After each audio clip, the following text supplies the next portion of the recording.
Night of the Consumers portrays the poor work environment of many retail stores and how badly the employees are treated.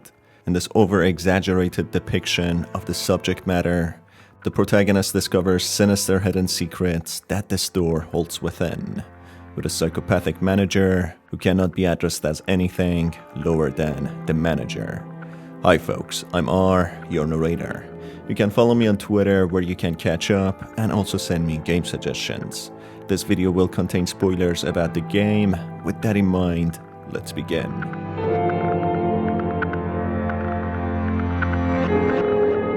As a new employee, the protagonist is greeted by a menacing-looking yet enthusiastic manager, who addresses himself as the manager, displaying that it's strictly business for him by refraining from giving out his personal name, cutting any friendly ties with the employees, being only known by his authoritative title.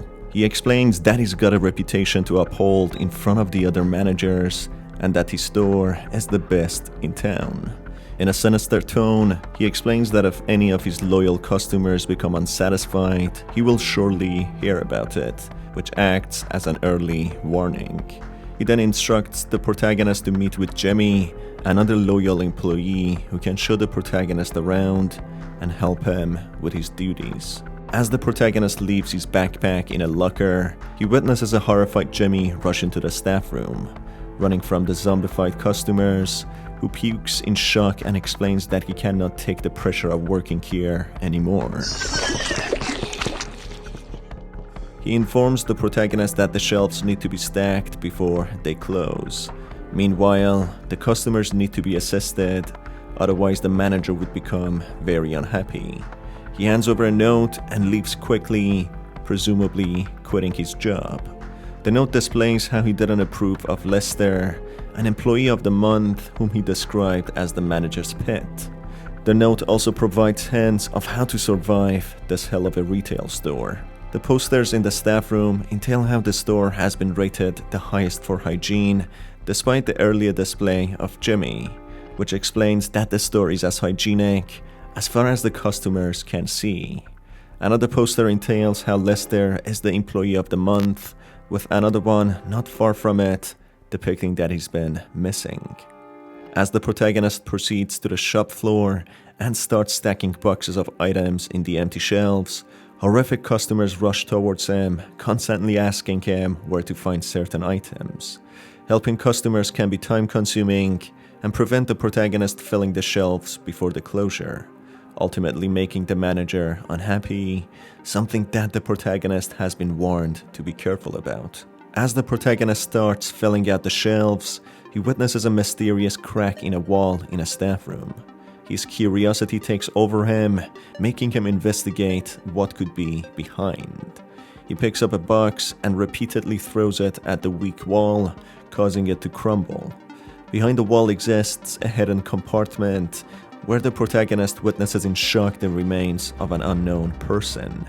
On the wall inside, multiple lines read out to not trust the manager, with tally markings displaying passage of weeks being trapped there until the person's corpse decomposed.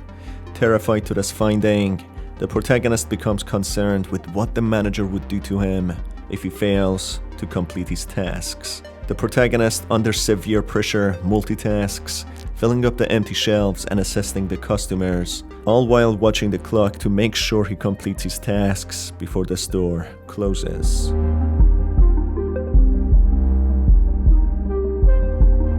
As the protagonist finishes all of his tasks, he rushes towards the exit, leaving his backpack behind, solely having survival on his mind.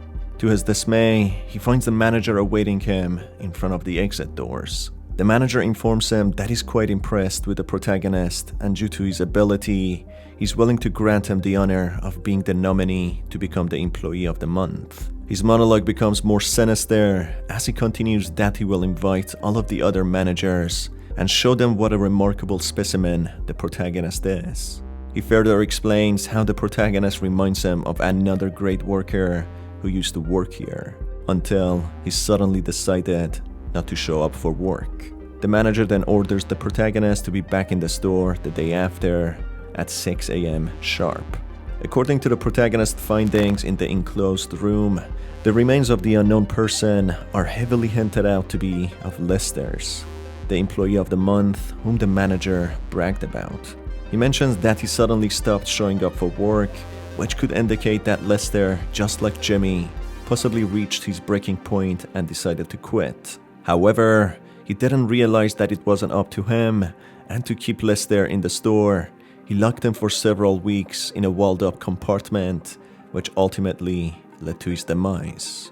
The manager mentions that the protagonist is a fine specimen and wants to show him to the other managers, which in a way depicts that there are other managers who possibly run other branches and are in search of ideal employees, or more appropriately, candidates. The entirety of the protagonist's experience at the store is surreal, with glitching music, customers that disappear after the protagonist fails to complete his tasks or help them, and them also disappearing when the employee succeeds.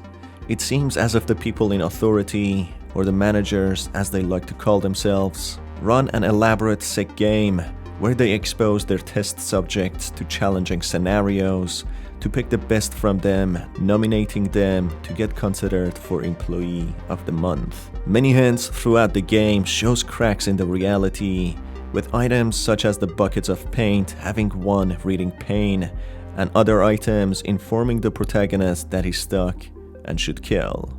Whether the protagonist is stuck in a realistic simulation or heavily controlled testing grounds, the employees are clearly being tested for a certain purpose, while being exposed to extremely challenging and distressful tasks. Majority seemingly fail, as depicted by Jimmy quitting, and Lester, as an employee of the month, not showing up for work, leading to his demise.